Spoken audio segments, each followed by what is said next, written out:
Hey guys, today we are talking to Jasmine Winn, Client Services Specialist for Instasold and Go Gilbert. Hey Jazz. Hey, how are you? Good. I should say AK Jazz Hands because That's true. I do have jazz hands. She does have jazz hands. And she is our office jester, we call her, because she is very funny, very witty, no pressure, but you got to make us laugh today, right? I'm going to do what I can. Okay.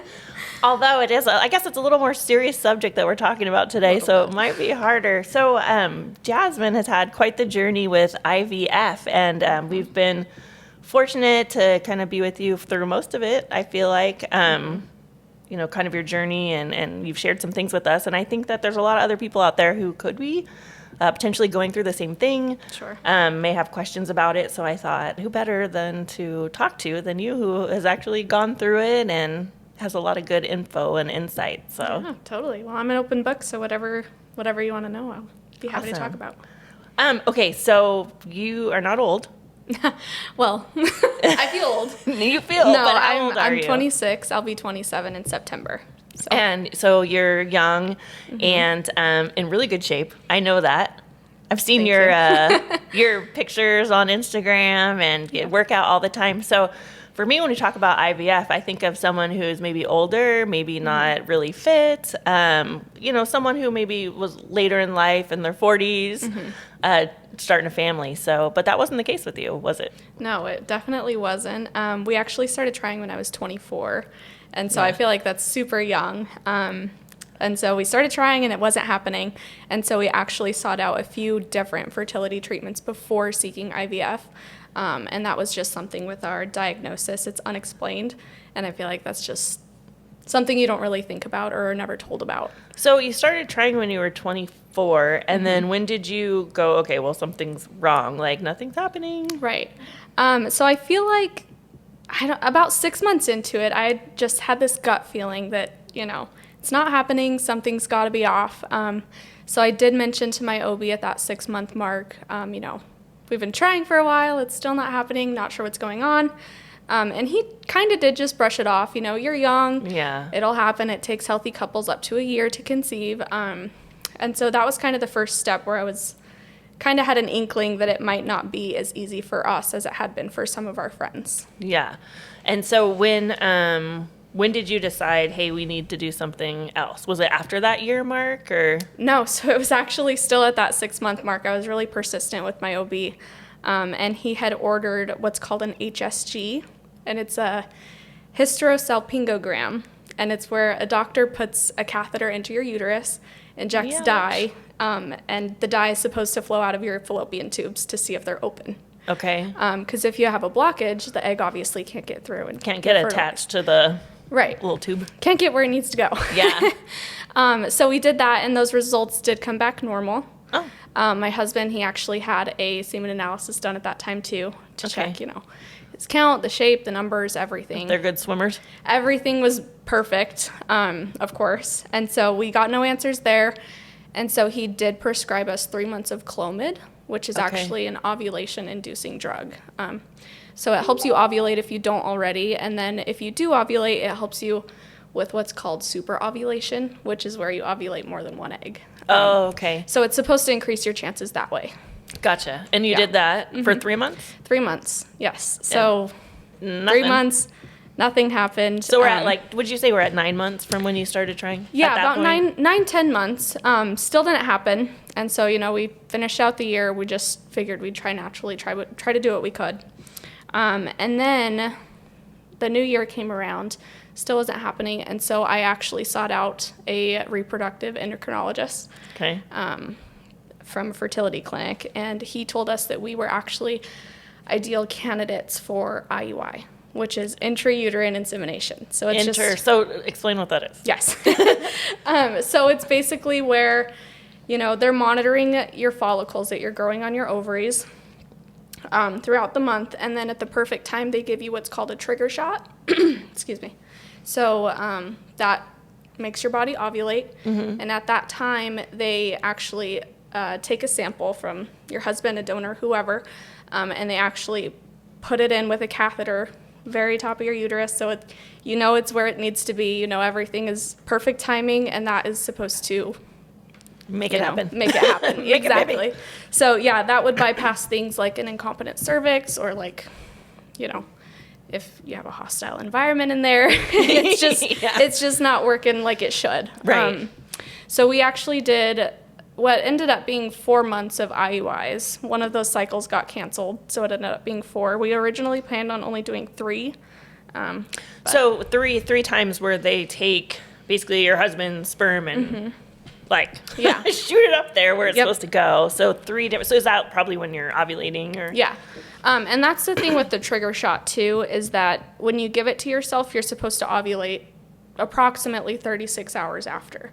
So that timing is really nailed down to give you the best odds. Chances, yeah. Yeah, exactly. And so we were supposed to be really ideal candidates for that. Obviously, it didn't end up working for us, unfortunately. And so, yeah, that's so 3 months of that. Mm-hmm. So now we're at 9 months, 10 months, and then 3 months of that. So we're over a year at this point. Yeah. Okay. So I think our last IUI was August of last year. And that's when we had found out that our 3rd, 4th IUI had ended up not working. Mm-hmm. And so then and talk about, I think about when I was trying to get pregnant for the first time and took 8 months, and it was just every time you took that pregnancy test, it was like forever. Oh my gosh. And like just seeing the tears, or when you start your period or whatever, and it's just like, it's devastating. It is absolutely devastating. And so for sure. I just wonder, so I know you were probably having a really hard time just for that 6 months, and then finding hope in that IUI. Is that IUI? Yeah, we definitely thought that was going to be the sure thing, and then going through that 3 different times, like emotionally, I know it had to be really hard. Yeah, very hard, especially when you're putting all of your eggs into one basket, so to speak. No pun intended. You're right, and you really think that that's going to be the answer for you, and then to find out, your last hope before something so drastic as IVF didn't work, it was just kind of like, crap, this is our reality. This is what it is. Yeah. Did you imagine that you would even be talking about infertility? No. Probably nothing you even... Never. Yeah. So, growing up, I knew I had always wanted to be a mom. Yeah. From, the moment I could think about it, I wanted to be a mom. And so, but I always had this feeling in the back of my mind, like, really? I hope nothing's wrong. That was my biggest fear, honestly. Because that was kind of what you had all your hopes set in. Right. And for it to come true, it was just kind of like earth-shattering, I think. Yeah. Yeah. Like maybe you wouldn't be able to. Mm-hmm. And, that was a very real possibility. That's something that we talked about. If we can't have kids, what other options do we have? How can we make the best of this situation with what we were given? Yeah, and I can imagine that'd be really hard on a marriage as well. Because, it's very stressful. Yeah, absolutely. Did adoption ever come into your picture or your mind, or? It did. And we knew if we got to that point, we wanted to exhaust all of our options of having a biological child first. I think adoption is absolutely beautiful, and, more power to people that do it. But I think a lot of people, what they don't see with adoption is that it can be just as expensive as infertility treatments or more. Sure. And a lot of the times it doesn't work out. Yeah. There's a lot of legalities that go into it, and you could get up to the signing the papers and then something comes up and yeah. Well, that's true. That's true. You're relying on a lot of third parties and absolutely existential circumstances. Right. And so that's true. So just thinking about the timeline. Yeah. So it's been, at this point, you're over a year, and then it didn't work. And so with that same doctor, did you talk about, okay, well, what's the next step? We did. I did bring up trying more IUIs after that 3rd one had failed, and he kind of, broke it down. Most of the people that are going to get pregnant with IUI are going to get pregnant within those first 3 cycles. Yeah. And then after that, your chances start to dwindle. And it's expensive. I don't know if you pay per treatment. Per cycle, exactly. Yeah. And so we were kind of at the point, like, do we want to keep dumping more money into this when it hasn't worked for us in the past, or do we want to try to seek more advanced treatment? And at that time, we had decided to seek more advanced treatment with IVF. Okay. And so this is so funny. So I asked you IVF. I'm like, is it internal, vaginal Right. fermentation. I don't know. Yeah. What is it actually? Because maybe I'm not the only one who doesn't know. And that didn't even cross my mind, but IVF stands for in vitro fertilization. Okay, gotcha. Yes. So different than the IUI where you take the sperm and then you inject it Right. into you. I'm sure all these treatments were super fun too. Oh, How long have your legs been in stirrups? I mean, at first it was really awkward, but Yeah. now I walk into my OB's office Like, and it's spread 'em. almost awkward that I don't have to undress from the waist down.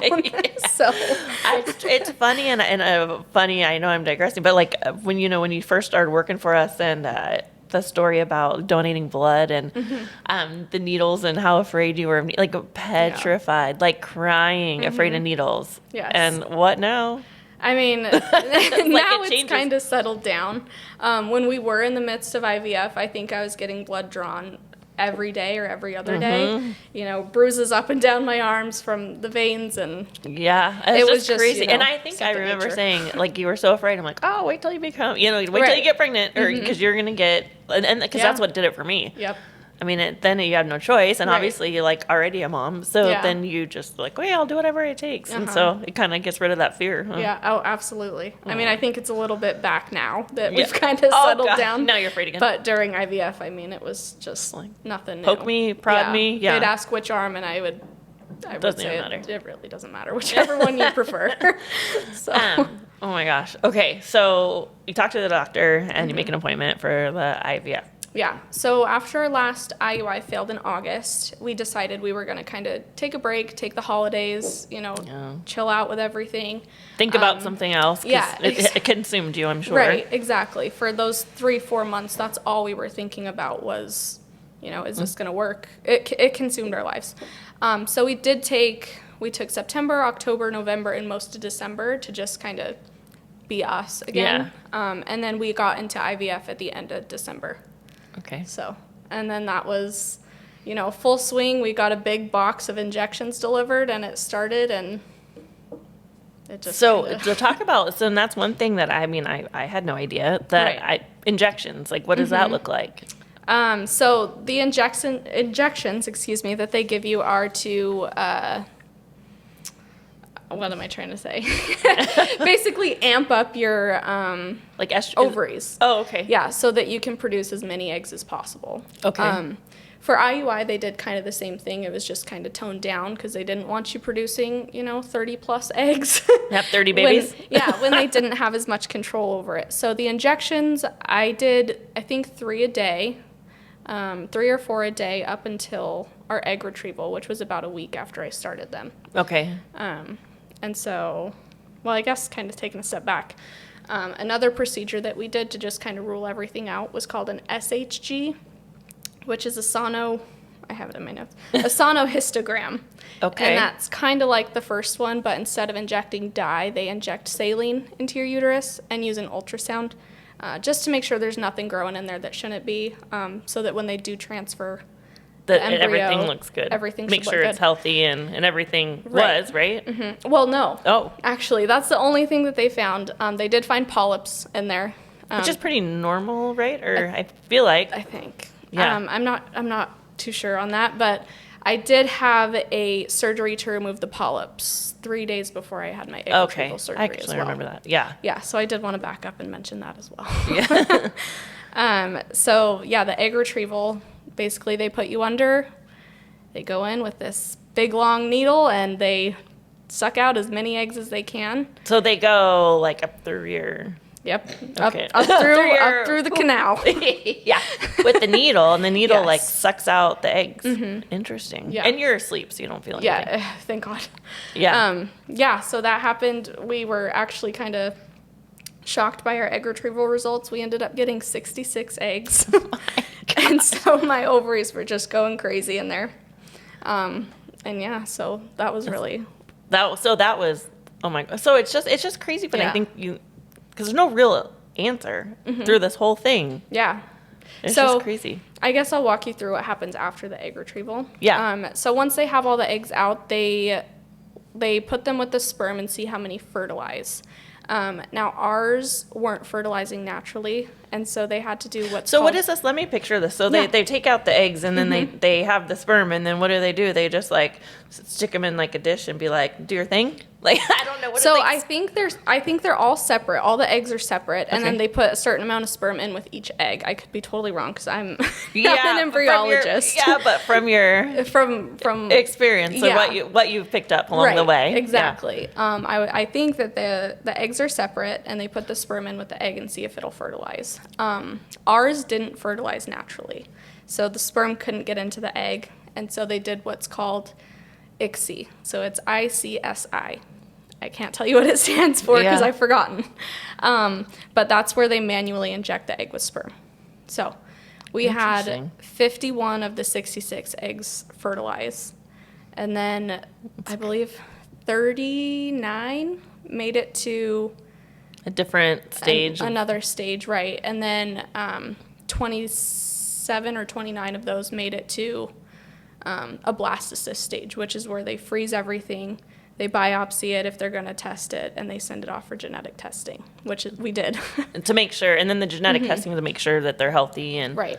To make sure there's no chromosomal abnormalities or anything that they can see at that stage. at that stage, which is at the very, very beginning. Very beginning, yeah. Where there's little itty bitty cells. So Yeah, that's so. Oh my gosh, like your knowledge, I think, has probably gone through the roof with all of this. More than you probably know more than you actually ever wanted to know. yeah, exactly. Absolutely. I think I was with you when we first started looking into infertility treatments. I didn't even know what IVF stood for. Yeah, yeah. And so, yeah, to actually go through it and know the steps and everything, I think really just was it's great. kind of mind-boggling Yeah, even still. for sure. Okay, Yeah. so the doctor says, "Great news! We've got 29 or 20 I think it was 29 eggs, That- 29 embryos. that like, are you ready to have 29 babies?" Right. So they, but 29 you potentially, because those all went off to genetic testing or no? We sent 8 to genetic testing. Okay, so that came back and they said, okay. All came back normal. And so we had 5 boy embryos and 3 girl embryos. Okay. Some people opt not to know, but I don't like surprises, so I Yes, had no, to know. you don't. So they would tell you. So they didn't have to tell you. But you said, okay. So Yeah. that just is mind-boggling that you can tell the sex of it. So of the baby sex is at- actually determined when it fertilizes. Immediately. Right then and there. Yeah. Oh wow. And I thought that was kind of an interesting fact. that is an interesting fact. Something you wouldn't even think about. You'd think the baby would have to be like forming and Right. like all of a sudden like, oh look, there's a penis. Yeah. Exactly. Miraculously, it just popped out. Yep, exactly. But no, that's so crazy that's so soon. Yeah. So then how did the next conversation was like, okay, like when are we doing this? Yeah, so our egg retrieval was in January, and we actually ended up transferring in February of 2020. So wait, say that again. It was in January and then And then the Feb- transfer was in February. And so a big decision leading up to the transfer was, are we going to do 1 embryo or are we going to do 2 embryos? yeah, because there's a chance just because they're good, kind of in the lab, I guess. Yeah. But they may not necessarily survive once they're implanted, right? Absolutely. That's I think that might be a really big misconception with IVF is like, okay, well, everything's perfect in this lab. All we have to do is put it in and boom, you're going to be pregnant. right. But a lot of times it doesn't work out that way, and there could be no explanation for it. And I mean, you either It you either just- takes or not. Well, and I yeah, think, exactly. There's no guarantee, I guess. And I think that's a good thing to point out because I think you know people and I know people for sure who have gone through IVF and it Right. wasn't successful. Right. And multiple times, right? Right. It's just exactly. if they might have, they might have done everything that you did up until that point, and then for some reason, once they get transferred, they just don't. It doesn't work. It Yeah. just doesn't work. And there's also instances where, they go through the whole egg retrieval process and they get 1 or 2 embryos. And Yeah. so they transfer and it doesn't work and you have to start that whole process over again. which is Devastating. yeah, devastating, and a lot, like Yeah. on your body too. Think about when you're yeah. putting your body through a lot. I would think. Mentally, physically, financially. I mean, the list really goes on and on. Right. So, yeah. We ended up deciding to transfer 2 embryos. Yeah. A lot of clinics don't like to transfer 2, but ours was for it. So why do they not? Just because the risk of multiples is a lot higher. Oh, than a single. Yeah, exactly. So I think another misconception is that when you transfer 2, your chances of getting pregnant are higher, either with 1 or with 2, and that's not the case. The chances are actually like pretty similar to if you transferred 1. Oh. But the chance of having multiples is a lot higher. So that's interesting. So I was thinking like it made sense when you were going through it that there's 2. So my thought was, well, yeah, because you've gone through so much, your chances would be higher. But you're saying that's not necessarily. No, just the chances of multiples being higher increases at that point. At that point. Yeah. Okay. So tell me about when you found out that you were pregnant. So I was actually, it was 4 days after we had transferred, so really, really early. I had started testing at 3 days because, I don't like surprises, so I wanted to know immediately. And I had tested at about 5 o'clock that morning, and I didn't see anything, so I when you're testing, you're talking just like a little pea, like clear blue or whatever? Oh, I didn't even waste my money on the expensive stuff. I was buying the strips from Amazon in bulk. I didn't know they even sold those. Interesting. Yeah, me neither till now. But, so I tested about 5 o'clock that morning. I didn't see a line. And so I just figured, I'll test later that night and it'll be fine. Were you nervous? Like, oh, crap. Yeah. I thought it didn't work. Yeah. But I was actually I was getting ready to go show a house for another agent on our team. Yeah. And so, it was about 9:30, I think, that morning, right before I was about to leave. And I said, you know what? Screw it. I'm just going to take another test. I'm going to pee again. Yeah. So I did, and I looked at it, and I had to, rub my eyes for a second because I swore there was another line. Like a faint. It was faint. Yeah, very, barely can see it. And so I held up the test that I took earlier that morning to just compare them. And it was there. And so, I started crying and yelling and whatever. Like, what? I know. I'm going to cry. The first positive test that I've seen in over 2 years since we had been trying. So it was just kind of surreal. Yeah. To finally see 2 lines. Did you call Zach right away? I didn't, actually. No, I FaceTimed my best friend Haley in Maine. Oh, crap. And I told her. But, I did tell Zach later that night. Oh, I'd always wanted to do, a big... reveal? Yeah, but it wasn't a huge thing. Yeah, I just got the little balloon letters and put, "Hey, Dad," on our bathroom mirror and then showed him the test. So. Oh, my gosh. I'm not crying now. I know. Pull yourself together. I'm actually a little upset that I wasn't the first one you told, but whatever. Hey, you got a FaceTime too. I did get a FaceTime too. Yeah, we were gone. I appreciate it. Okay, so what advice would you give to others in this journey? I would honestly say, so at the beginning of our journey, it was kind of awkward to tell people and lean into that support group. But I would say find your people and really lean into them hard because it's hard going through this and you really don't want to go through it alone. And so I would just say find a support group, lean into them, talk about it if that's what you feel comfortable doing. I'd also say give yourself a lot of grace. Yeah. Because going through this, I started to really beat yourself up. Yeah, my body can't do anything right. Why isn't it working? Why me? Yeah, the why me. Yeah, exactly. I'd also say advocate for yourself. Yeah. So the first OB I went to, he just kind of brushed it off, but deep down I knew something was wrong. So I'm glad that we you listen to yourself, you listen to your body, and you hear that so many people going through so many different things. If you know yourself better than any other doctor on the planet. Yeah. So I'm glad that we did seek out additional treatment, or else we wouldn't be here. Yes, and I know we were saying when did you find out you're pregnant, but you just so everybody knows, you are pregnant with twins. Yeah, both embryos decided to stick around. So a boy and a girl. Due in November technically, but we're thinking October. Probably. Yeah. So yep.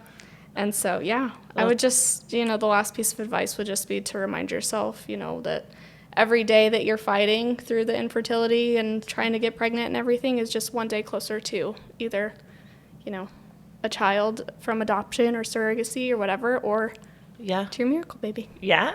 Awesome. Well, thank you so much for sharing this journey. Of course. I just love and adore you, and I cannot wait to meet your sweet babies. And you guys, thanks for tuning in. And like Jazz said, reach out, find your people. I think it's super important when you're going through any stressful situation. Yeah. Don't do it alone. No. Never be alone. Never.